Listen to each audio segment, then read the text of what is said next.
دکنی اردو کی اہم صوتی خصوصیات ہیں، جیسے ہوا جسے معیاری اردو میں بولا جاتا ہے تو دکنی میں ہوا بولا جاتا ہے۔ گلا تو دکنی اردو میں گلا، خلق جسے ہم بولتے ہیں وہ دکنی میں خلق۔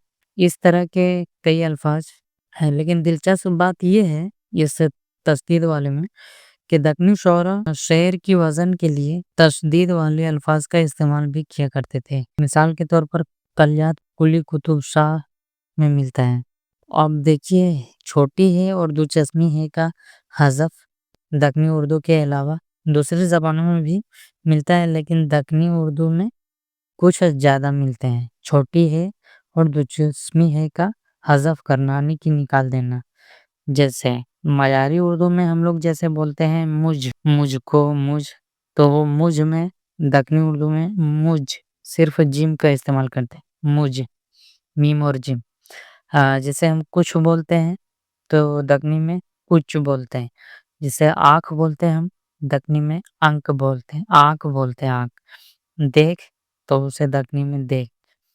اس طرح کی اب ہے کی حذف یعنی کہ ہے کا جو ہے نکال دیا جاتا ہے، ایسی آوازیں جس میں ہم ہے کا استعمال کرتے ہیں اسے نکال کر یہاں ہے کا استعمال نہیں کرتے ہیں، چھوٹی ہے کا۔ جیسے ہم لوگ کہتے ہیں نا کہی، تو یہاں بولتے ہیں کئی، جسے ہم لوگ نہیں بولتے ہیں ہے کا استعمال کرتے ہیں تو یہاں پر نہیں بولتے ہیں، نہیں۔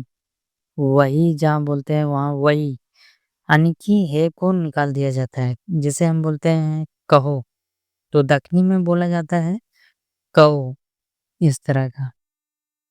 نون گننے کا بھی یہاں پر استعمال کیا جاتا ہے۔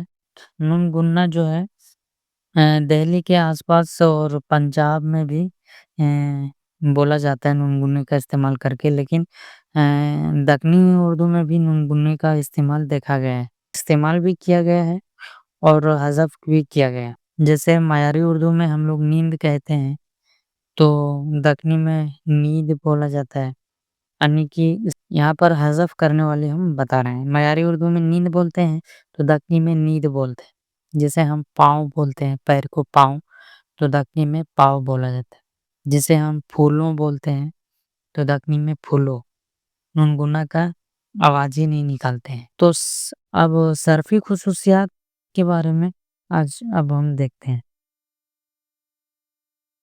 علم صرف وہ ہے جو الفاظ کو پھیر کر اسے بولنے کے قابل بناتا ہے، یعنی کہ الفاظ کو پھیر کر، جیسے کسی بھی الفاظ کو ہم جب استعمال کرتے ہیں تو اس کو فعل جامہ اور زمانے کے حساب سے اسے تبدیل کر کے بولا جاتا ہے۔ تو صرفی خصوصیات کے قواعد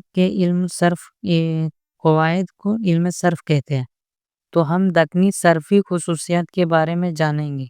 دکنی اردو پر شمالی ہند کی زبانوں کا اثرات کے ساتھ ساتھ مقامی زبانوں کے بھی اثرات یہاں پر ملے ہوئے ہیں۔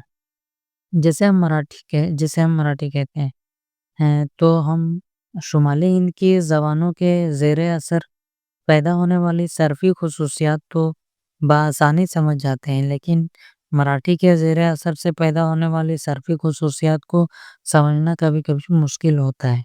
کچھ اس طرح ہیں، دیکھیں ضمائر کے استعمال میں دیکھتے ہیں۔ جیسے ضمائر وہ ہے جو ہم اسم کے جگہ میں استعمال کیا جاتا ہے۔ جیسے کسی کا نام ہو، جیسے طاہر آیا تو بار بار طاہر گیا، طاہر وہ کیا، طاہر وہ کیا نہیں کہہ سکتے۔ تو ضمیر وہ ہے جو طاہر کے اسم کے جگہ میں، یعنی کہ طاہر کے جگہ میں ہم تم وہ کا استعمال کیا جاتا ہے، اسے ضمیر کہتے ہیں۔ تو چلیے ضمائر کا استعمال دکنی میں دیکھتے ہیں کیا کہا جاتا ہے۔ تو معیاری اردو میں ہم جیسے بولتے ہیں ہم، تو اسے دکنی میں ہمن یا ہمنا بولتے ہیں۔ جیسے ہم تو بولتے ہیں تو دکنی میں تو بولا جاتا ہے۔ جسے تم بولتے ہیں تو دکنی میں تمن تمنا بولا جاتا ہے۔ جسے ہم آپ بولتے ہیں تو دکنی میں اپن اپی بولتے ہیں۔ اور یہ جسے بولتے ہیں یہ، تو دکنی میں یو یہ بولا جاتا ہے۔ اور جسے ہم وہ بولتے ہیں دکنی میں واو اور او بولا جاتا ہے۔ اس طرح اور بھی ہے، جیسے اس، جس کو ہم بولتے ہیں اس، تو دکنی میں تس بولتے ہیں۔ جو کو جو بولتے ہیں، جو لوگ جیسے بولتے ہیں نا جو، تو اسے دکنی میں بے بولتے ہیں۔ اب اسما کو جمع بنانے کا طریقہ دکنی اردو میں، اسما کی جمع میں آ کا استعمال کیا جاتا ہے۔ مثال کے طور پر جسے ہم رات کہتے ہیں، رات کو راتا کہا جاتا ہے، آنکھ کو آنکھا کہا جاتا ہے دکنی، کتاب کو کتاباں کہا جاتا ہے، دشمن کو دشمنا کہا جاتا ہے، مرد کو مردہ کہا جاتا ہے۔ اب مصدر کی تشکیل معیاری اردو کی طرح ہی دکنی اردو میں بھی مصدر کا کام کے حساب سے بولنے میں نا کی اضافت کا استعمال جہاں کیا جاتا ہے، وہاں دکنی اردو میں صرف نو کا استعمال کیا جاتا ہے۔ جیسے ہم چلنا بولتے ہیں تو دکنی میں چلن کہتے ہیں، دیکھنا کو دیکھن کہتے ہیں، کہا جاتا ہے برج بھاشا کا اثر ہے اس میں۔ تو ماضی مطلق بنانے کا طریقہ معیاری اردو سے دکنی اردو کے کچھ الگ ہے۔ جیسے ماضی مطلق وہ ہے جس سے گزرے ہوئے زمانے میں کسی کام کا ہونا سمجھا جائے، لیکن اس کام کو وہ تھوڑا زمانہ گزرا ہے یا زیادہ، اس کے بارے میں معلوم نہ۔ تو ماضی مطلق جیسے وہ آیا، وہ ہوا، اس طرح کے جو ہے ماضی مطلق کے آخر میں آتا ہے۔ چلا کو چلیا، اس میں یا کا استعمال ماضی مطلق کے آخر میں کیا جاتا ہے، کس میں؟ دکنی اردو میں۔ جیسے ہم چلا بولتے ہیں تو چلیا، دیکھا بولتے ہیں دیکھا کو دیکھیا، سنا کو سنیا، بولا کو بولیا وغیرہ بولا جاتا ہے۔ زمانے مستقبل کے بارے میں دیکھتے ہیں، یعنی کہ مستقبل وہ زمانہ ہے جو آنے والی زمانہ کو دکھاتا ہے۔ جیسے دکنی اردو میں اور معیاری اردو کی طرح مستقبل کے صیغے گا گی گے کا استعمال کیا جاتا ہے، لیکن اس کے علاوہ جو ہے دکنی اردو میں سا سی سے کا بھی استعمال دیکھنے کو ملتا ہے۔ مثلا شراب، ہورے، عشق، باجی، باج، مجھ تھے ناریاں جاسی، یعنی کہ سی کا استعمال ہوتا ہے جیسے جہاں پر ہم لوگ گا کے استعمال کرتے ہیں۔ یہ کلی کتب سا کے یہاں دیکھنے کو ملتا ہے۔ اس طرح کے بہت سورہ ملا وجہ کے بھی یہاں دیکھنے کو ملتا ہے۔ تو چلیے اب چے کی تاکید کا استعمال دکنی اردو میں ہی کے جگہ میں، جیسے ایک ہی، ہم ہی، ایسے کچھ کر کے بولتے ہیں نا، ہی جہاں پر آتے ہیں اس کے جگہ میں چے کا کثرت سے استعمال دیکھنے کو ملتا ہے۔ عام بول چال کے ساتھ ساتھ تصنیف و تعلیفانی کی کتابوں میں بھی دیکھنے کو ملتا ہے اور رائج بھی ہے۔ مثال کے طور پر ایک ہی کو دکنی میں ایک کچ بولتے ہیں، ایک کچ، چا لاسٹ میں ایک کے جگہ میں ہی کے جگہ میں چے کا استعمال کر دیا ہے، ایک کچ۔ میں ہی تب میں نچ، اپنا ہی تو اپنا اچ وغیرہ ایسے بولا جاتا ہے۔ اب معیاری اردو میں جہاں نہ نہیں استعمال ہوتا ہے، جیسے ہم بولتے ہیں نہیں یا نہ نہیں جائیں گے، یا نہ نہیں جہاں استعمال کرتے ہیں، وہیں دکنی اردو میں نکو استعمال ہوتا ہے۔ ہرگز، کدھر جاؤ نکو، شاہ اشرف بیابانی کا یہ ہے۔ اور نکو بھول تو جگہ کے اس چاؤ پر، یہ ملا وجہ کا ہے، کوئی شاعری ہوگا، تو نکو کا استعمال کیا جاتا ہے۔ اب چلیے ہم نحوی خصوصیات کے بارے میں جانتے ہیں۔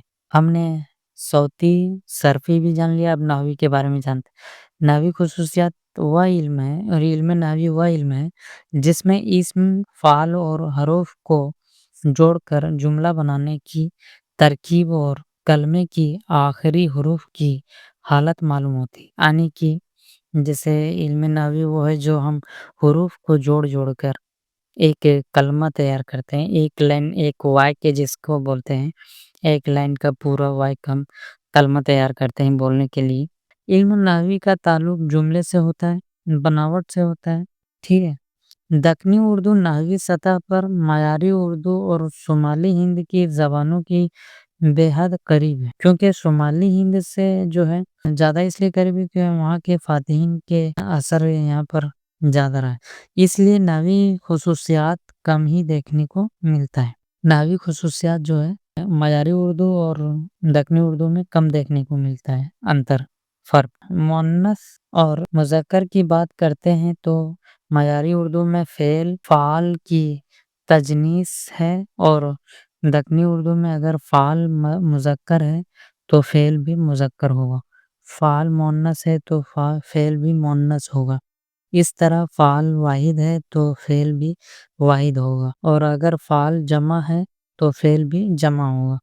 یعنی کہ فعال وہ ہے جو کام کرنے والا ہے، فعل وہ ہے، فعل کام کو کہتے ہیں، کام کرنے والا اور کام دونوں اگر جمع ہے تو دونوں جمع رہے گا، دونوں مؤنث ہے تو دونوں مؤنث بولا جائے گا۔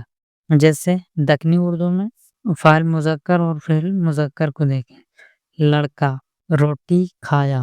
لڑکا فعال ہے یعنی کہ کام کرنے والا لڑکا ہے، فعال مذکر ہے لڑکا، اور فعل مذکر کام کیا ہے؟ کھانا، تو فعل کھانا ہے، تو لڑکا روٹی کھایا، تو دونوں مذکر ہی آیا۔ نہیں تو اب اگر معیاری اردو کی بات کریں تو لڑکے نے روٹی کھائی، کیونکہ روٹی مؤنث ہے تو اس لیے کھایا معیاری اردو میں مؤنث ہوگا، فعل جو ہے مؤنث ہوگا۔ کام اگر اس کا جس پر کام ہو رہا ہے، جیسے روٹی اگر مؤنث ہے، جس پر کام ہو رہا ہے تو اس کا فعل بھی مؤنث ہوگا۔ جیسے کام کس پر ہو رہا ہے؟ روٹی پر، تو روٹی مؤنث ہے تو یہاں پر کھائی ہوگا، اور یہاں پر دکنی اردو میں جو ہے مذکر ہی ہوگا، سب چاہے جو بھی مؤنث ہوگا، فعال مؤنث ہوگا تو فعل بھی مؤنث، اگر مذکر ہوگا تو وہ بھی مذکر ہے، اگر فعال جمع ہوگا تو فعل بھی جمع ہوگا، اس طرح ہے۔ جیسے فعل مؤنث کے دکنی اردو کے بارے میں دیکھیں، فعال مؤنث اور فعل مؤنث۔ لڑکی فعال ہے یعنی کہ کام کرنے والی، اور فعل کام کیا ہے؟ کھانا، کھانے کا، تب مؤنث ہے۔ لڑکی مؤنث ہے تو کھانے والا بھی مؤنث ہوگا، جیسے لڑکی آم کھائی، تک لڑکی مؤنث تھی اس لیے کھائی یہاں آیا، کیونکہ کام جو ہو رہا ہے وہ مؤنث ہوگا، نہیں تو کھایا ہوگا۔ جیسے لڑکی آم کھایا، کھایا اگر ہوگا تو پھر مذکر ہو جائے، اس لیے دکنی اردو کی یہ خاصیت ہے کہ فعال اگر مؤنث ہے تو فعل بھی مؤنث ہوگا۔ تب مفعول اب معیاری اردو میں دیکھتے ہیں۔ معیاری اردو میں کیا ہے کہ مفعول یعنی کہ جس پر کام ہو رہا ہے، جیسے آم پر کام ہو رہا ہے، آم کھانے کو آم پر ہو رہا ہے نا، کھایا کس کو جا رہا ہے؟ آم کو، تو آم پر کھانے کا بات ہو رہا ہے تو آم کو دیکھا جاتا ہے معیاری اردو میں کہ آم اگر مؤنث تو فعل یعنی کہ کام جو ہے، کھانے کا جو کام ہے وہ بھی مؤنث ہوگا، تو اگر آم مذکر ہوتا تو وہ بھی مذکر ہوتا، تو آم کیا ہے؟ مذکر ہے، تو لڑکی نے آم کھایا، اس لیے مذکر یہاں پر کھایا ہے، نہیں تو لڑکی نے آم کھائی ہو جاتا۔ تو چلیے، اس طرح کے بہت دکنی خصوصیات پائی جاتی ہے، صوتی آوازوں میں بہت طرح کے بدلاؤ اور فرق دیکھنے کو ملتا ہے۔ خدا حافظ۔